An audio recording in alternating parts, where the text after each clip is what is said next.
having had multiple careers, having come up in a very different way, that's given me some self-reflection where I've been able to look back and say, okay, I've been in that same exact spot. Not just, hey, I didn't learn it in a management book. We learned this in my MBA class. Like, I've been through this.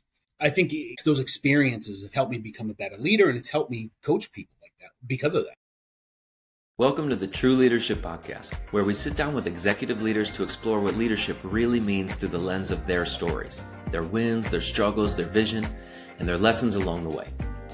I'm Ty Hammond, founder of One Mountain Leadership and creator of the True Leadership Approach, an awareness-based path that helps leaders shift their focus from what to do about their problems to how to grow from them. Whether you're just stepping into leadership or are well-seasoned and at the top of your game, your potential won't be realized following someone else's script, but you can draw insights from their stories and turn it into wisdom by putting it into practice in your own life. Welcome to the True Leadership Podcast, where we explore the essence of leadership beyond tactics and performance by sitting down with executives to hear what matters most to them. I'm your host, Ty Hammond. Today's guest is Ray Patalano. Ray is a seasoned marketing and business development leader with over 18 years at Ciena, where he currently serves as Vice President of Field and Partner Marketing. He's led transformative initiatives that have expanded global markets, deepened partner relationships, and driven measurable growth across the telecom and networking industry. Ray has a strong track record of turning partnerships into performance, building scalable programs that fuel innovation, collaboration, and customer success. Known for his hands-on leadership and passion for technology, he combines a deep understanding of business strategy with a genuine commitment to service, community, and sustainable impact. It's a pleasure for me to have Ray on the podcast today. Welcome to the show, Ray. Thanks, Ty. It's a pleasure to be here. Fantastic. So I always begin here with this question. Every leader, of course, has a beginning. Who we are as leaders at work and life starts taking shape, of course, long before we advance to any executive position of leadership. Who's someone from your early life or an early experience that really shaped the kind of leader that you are today? Oh, that's a good one. So I think, I've had personal leaders and I probably had professional ones. And I've kind of had a weird career path, right? I started out as a professional chef, then went into IT and telecom real early in the internet days and made a career change. But, if I was looking from a personal perspective, it was my dad. My parents were immigrants from Italy. We grew up very modest, not poor, but I would say not with very much. And, when I think about him as a leader, the words I would use is no downtime with him. You know what I mean? Like when I looked at my dad, there were no excuses. And maybe that, it was probably to a fault sometimes with him, but there were no excuses. And, that really taught me that there were no excuses in my life either. You always had a reason to not do something or to do something. It's kind of how my dad never explained it that, but as I got older, I kind of looked at it that way. But leadership from him is there was no excuses. You had to feed your family. Things had to get done. Stuff breaks around the house. You got to fix it. No excuses.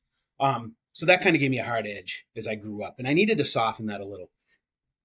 Professionally, my first job out of culinary school, I wound up working in this cafeteria with this woman named Carol Marlborough. And, she always used to say to me, you can be tough, but you need to be fair. And she gave me all these anecdotes on how to work with people, So up until then, I was a tough kid who could get stuff done. But I think what she instilled in me from a leadership perspective was how to deal and talk with people. Like we call it emotional intelligence now, right? As we've gotten further into the business world. But she really was my first experience with emotional intelligence. And I learned so much. And boy, it really took a couple of, hard lessons. But those two folks, I would say, were my earliest drivers of what leadership truly is. I love is that you're beginning to create a little bit of a balanced picture for me, right? The hard edge and the sort of softening of it. And I'm sure that we'll hear how, how those folks have shaped you throughout our conversation here today. But you said that you had a couple of those, really hard lessons. Any particular that stand out for you?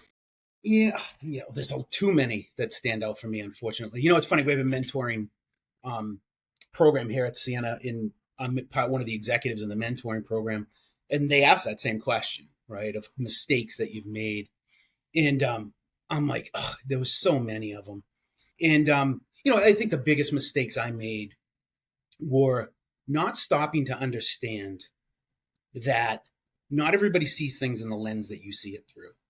And you have to adapt your style and put some empathy on top of that when you manage people, because everybody comes from a different perspective. You don't have the same worldview. And, as you grow up, you're with the same people all the time, right? The kids in your neighborhood, your family, whatever. Everybody pretty much has pretty similar values and standards, right? So, but as you get out into the work world and you become a leader, you start to learn that, you know what?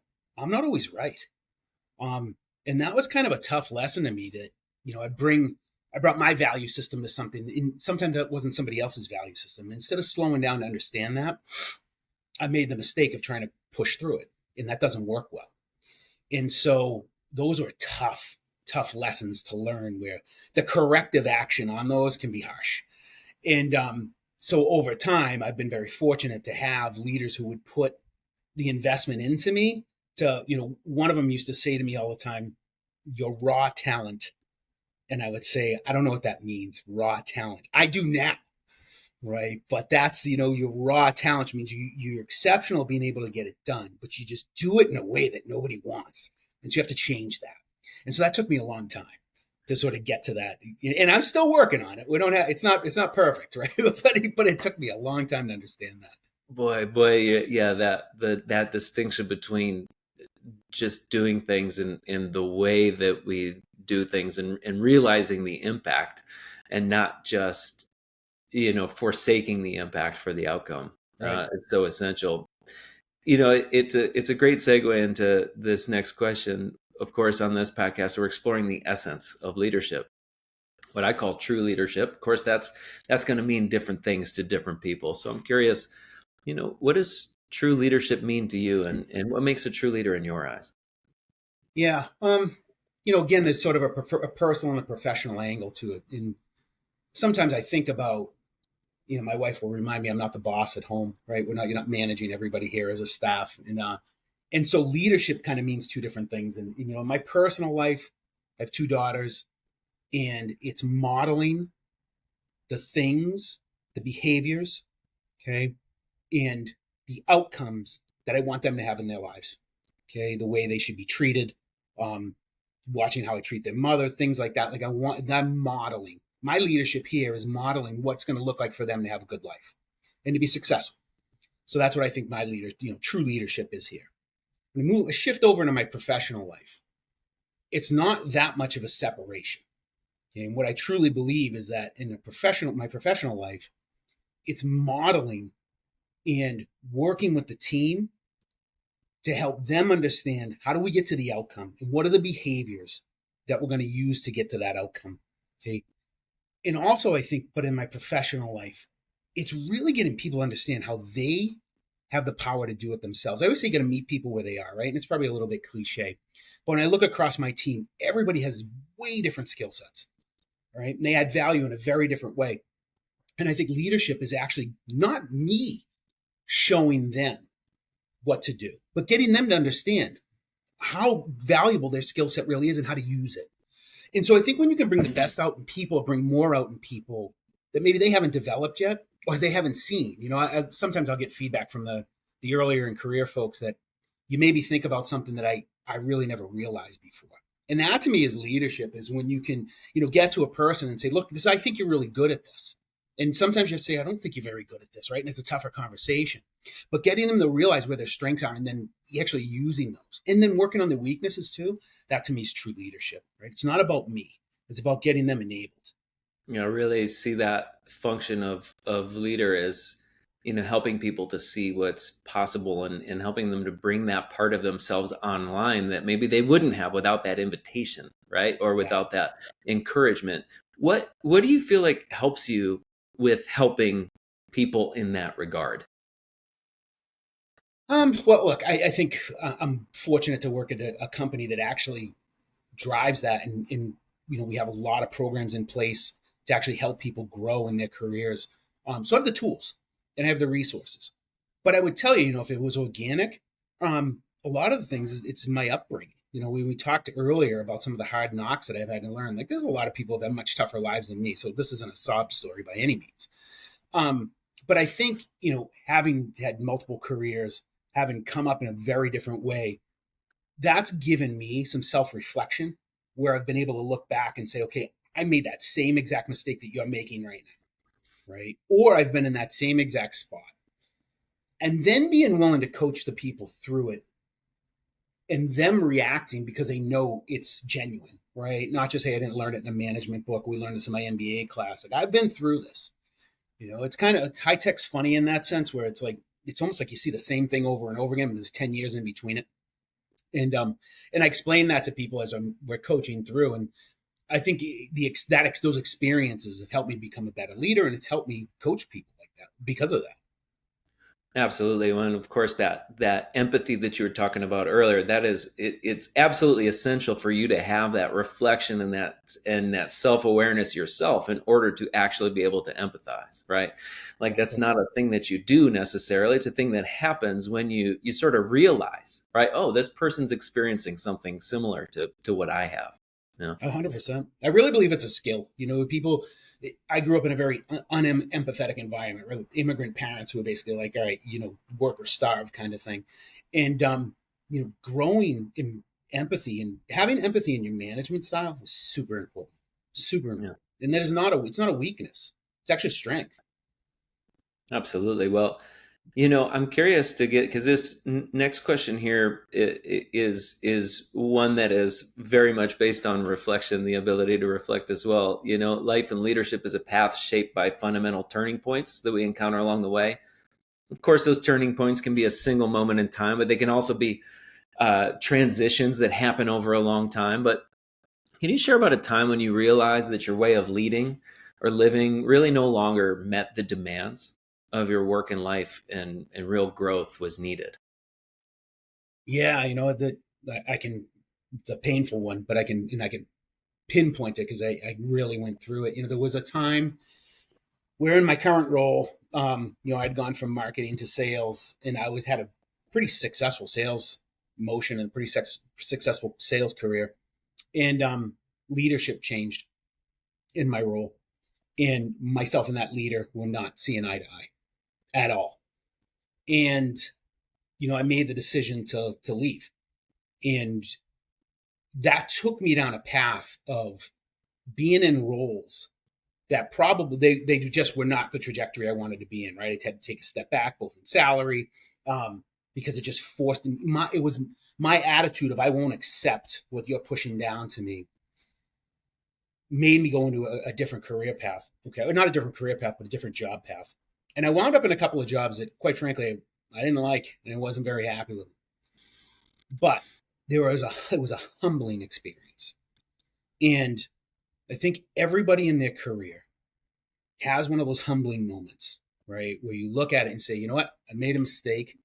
I acted emotionally, and I made an emotional decision. Fortunately, I had a lot of people looking out for me, and I was able to get through that and sort of get back to the company I wanted to be at. And those leaders are still there today. But it was a reflection and a turning point in my career where I had to look and realize I was the problem, and that's super painful, right? When in not that the leader that I didn't get along with, they were definitely an issue, but I also had to look at it and say to myself, you know what, I could have handled it better, and I could have done things differently. And how it helped me is that soon after that, when I came back to the company, there was another leadership change, and I handled it much differently. And I could have handled it the way I handled it before, and I didn't. And so to me, that was a turning point in my career where I matured enough to say, it's not about what happens, how you're going to, I know it's cliche, but it's how you're going to react to it. And it really is the key of, learning how to react in a certain way, because stuff changes so fast anyways, and so nothing is permanent, and you have to remind yourself of that. And I think that was a tough lesson for me. Glad I got through it, and, I'm certainly in a much better place, but oof, I would not want to relive that one.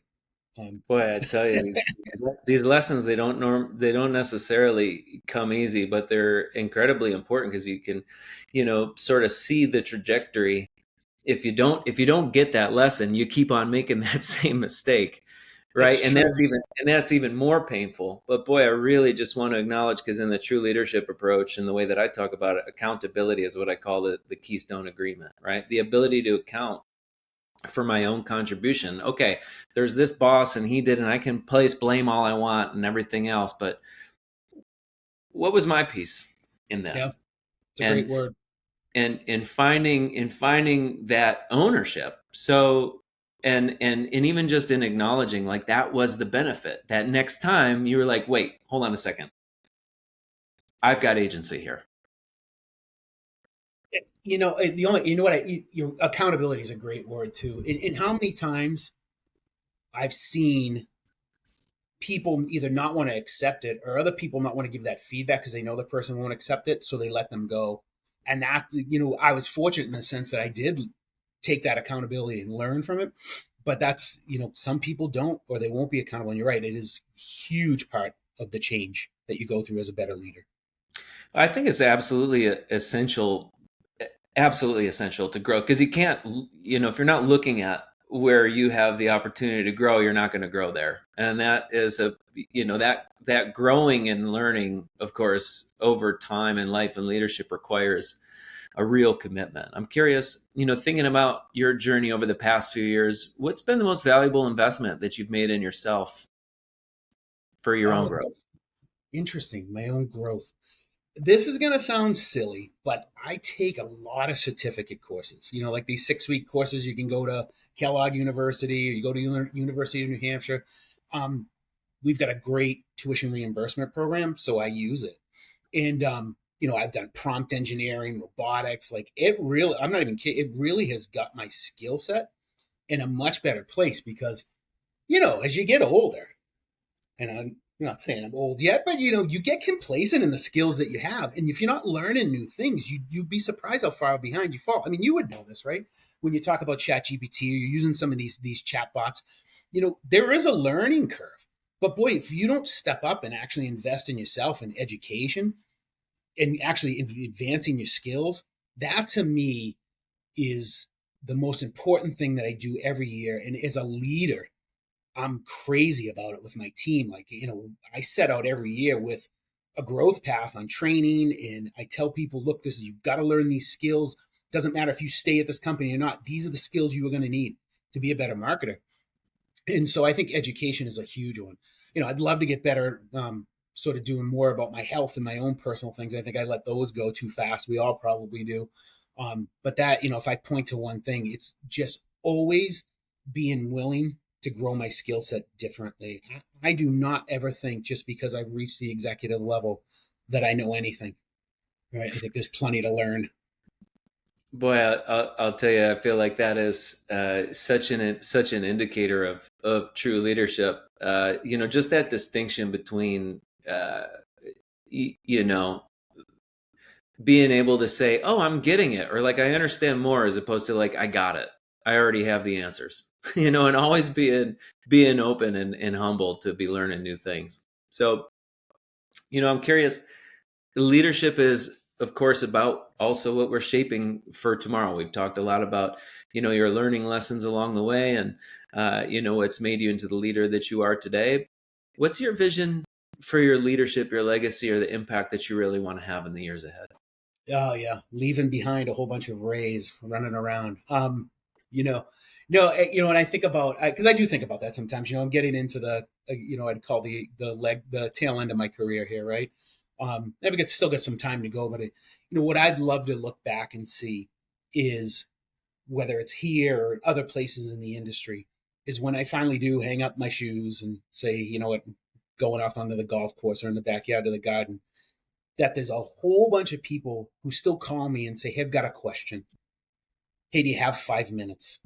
Right. And that I've created this, you call it a legacy, call it whatever you want, but I've created this conduit where people still reach out because they know that the value they got out of me as a leader is that I'll always be there to help them and help them grow. And so, I mean, to me, that would be the still having those relationships with people like, hey, I was 23 when I started working with you. you might not remember me, but boy, you said this one thing and I never forgot it. And now I'm a manager and help me through this. Like that to me would be a great legacy. I would love that. Boy, those moments are golden. I just have to share this little story because when I was I got my master's degree in social work, and the very first thing that the teacher ever said was she wrote up on big letters on the chalkboard. She said, "You will never know the impact that you have." And she turned around and she said, "You're going to have an impact on absolutely everyone. The vast majority of people are never going to tell you what it is." Yeah. So, boy, I love this. Is why I love this question, is because we think about the impact that we want to have. Yep. I'm seeing for you, for certain, those golden moments of people getting back to you on that. What are the ways that you feel like you most need to personally grow and develop to realize this vision? Well, we talked about some of the things earlier, like emotional intelligence. I think that's a journey that, quite frankly, I'm still on. I mean, that's one thing to me that you never stop learning because situations are always different, and it's such an integral part of being an executive. Of you know, the situations now that come to me much different than they were when I was a frontline contributor or a younger manager. Okay, they're more serious, they're more strategic, and so being able to react with a level head and to be able to think through problems with that type of emotional intelligence, I think is something I'm always going to get better at. You know, I also think that going back, just learning continuing to learn new skills, but a lot of the skills now, they're not always technical. Like I always used to rotate. I got to be more technical. I'm going to learn more technical stuff, and I'd be digging into the technical stuff, and I got pretty good at it. Um, but now I really think the skill that I'm looking for now is getting a deeper involvement and understanding people and psychology around people. And that's not to say I want to be a psychologist, but really trying to understand why people do things, and I don't have to ask. I think if you can understand people's motivations, then you become a really strong leader. If you don't have to ask, you just kind of get you understand a little bit about that person, you get their motivations, you can manage so much faster and so much more effective. And I think that to me is a skill that I keep evolving. And boy, it's hard. It's hard because you really have to make the time to focus on the people in that person. We don't always have that. We don't always have that time. So those are probably Well, two areas to focus on. I love that awareness, and seeing as well, because talking about the interest, and I see this as absolutely necessary, especially as you rise up through leadership, right? Is that it moves from more of tactical, technical understanding to more of the necessity of actually understanding, actually reading the room, right? Yes. Understanding people. It really makes a lot of sense. I hear that across the board from the leaders that I work with as well. Of course, the path of leadership is determined by where and how we meet our growing edge. I've already heard about one way that you're looking to grow, but where do you feel the most tested right now? What challenges are stretching you the most in leadership and in life? Where do I feel the most tested? That's a good changes day to day, I guess. But so when I think about the most tested, AI to me it doesn't sound like a management test, but to me it completely is. Like this whole AI thing, what is it going to be? How do we tool for it? How do we shape our leaders? How do we train our people? And what is it going to look like in 5 years? If you believe what people tell you, this is the worst AI we're going to have. What skill set should I be working towards? We don't know yet. So they believe it. I mean, even though it seems like it's a long out, it's scary for me every day to wake up and say, all right, am I being replaced by this thing? For me, later in my career, maybe it's not as scary. But I look at my people and they're younger and I say, how am I going to make sure that they're ready for this? So that's always a challenge for me. The other thing too is looking at people from a leadership standpoint and making sure they're not getting bored. One example is I had, one person that I managed, and they'd been here a very long time, and they always did a good job. But I could tell that, they were getting complacent, and I couldn't figure out what the issue was. And it was a simple change in putting them under a different manager, and they're flourishing. And I get so mad at myself because it was such a simple fix to say, hey, a different style might work. and I didn't pick up on it. And I think that's the thing that I wake up every morning and say, what am I missing? And that to me is a huge thing that sort of scares me, or for my growth path is I don't know the things I don't know that I don't know really worry me. It sounds simple, right? You could say it like that, but every day, you've seen a lot over 30 years in a career. But that doesn't mean you've seen everything. And so those are the things I sort of get up and think about every day is, all right, how am I challenging the team? How am I growing them? How are they getting ready? And am I missing stuff? Well, I tell you, you're speaking so directly to what I end up talking with leaders about in the true leadership approach. So much of it is about learning how to become aware of our own limits. In other words, to move those things from what I don't know that I don't know to simply what I know that I don't know. Right. that you don't even have to, just simply knowing what you don't know in and of itself is an awareness that can prevent so much unnecessary challenge and struggle. 100%. So this last question is a little bit more of an invitation.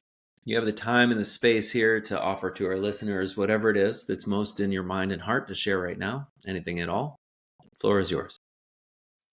Ooh, from just a leadership perspective, or anything I want. Anything at all. So I'll share a couple of things. One, I got some good advice early on in my career is you can take yourself seriously, or sorry, you can take the job seriously, but don't take yourself too seriously. I think I wish I had listened to that earlier in my career, where I thought everything was so important. It's not all the time, right? Take time to breathe, learn the lessons of life. You don't have to work every Saturday and Sunday. So I think that, that's one thing. I also got some good advice too, and this is for people who, maybe transitioning through careers, is don't run away from something, go to something. And so if you're at that stage and if you're in a place, or you're at that stage of your career where, hey, you feel like you're not advancing, or, hey, like me, went through a leadership change and you're on the bad side of that leadership change, the best thing you can do is go to something. Don't run away from something, right? Bad situations can happen sometimes. Sometimes you just suck it up and you'll outlast it. But go to something, right? I think that's a super important one. And then, you talked about something, you mentioned it a couple of times, and we really didn't go down on it, but self-awareness is one of the absolute most important skills you can have. I can't tell you, we had a leader, the old COO here, is a fabulous man.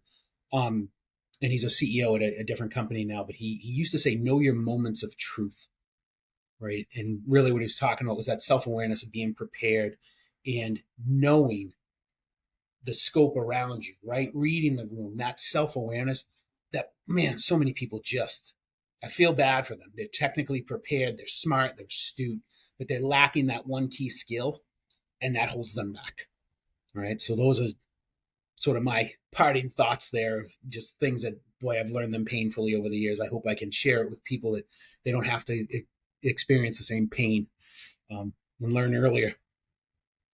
Well, I'm seeing that, Ray, and thank you so much for what you've shared here today with me. I've really gotten so much out of it, and I'm sure that whoever listens is equally going to benefit from the wisdom that you've shared. Thanks, Thank you so much for being a guest on the True Leadership Podcast. Sure, thank you. That's it for this episode of the True Leadership Podcast. If you enjoyed this conversation, you can subscribe to YouTube, Spotify, Apple Podcasts, or wherever you're listening to this to catch future episodes. This conversation was brought to you by One Mountain Leadership, where we help leaders grow the capacity, confidence, and presence of true leadership through the True Leadership Approach. To learn more about the approach, our offerings, our community, and how we can help you realize your potential in both leadership and in life, visit us at onemountainleadership.com.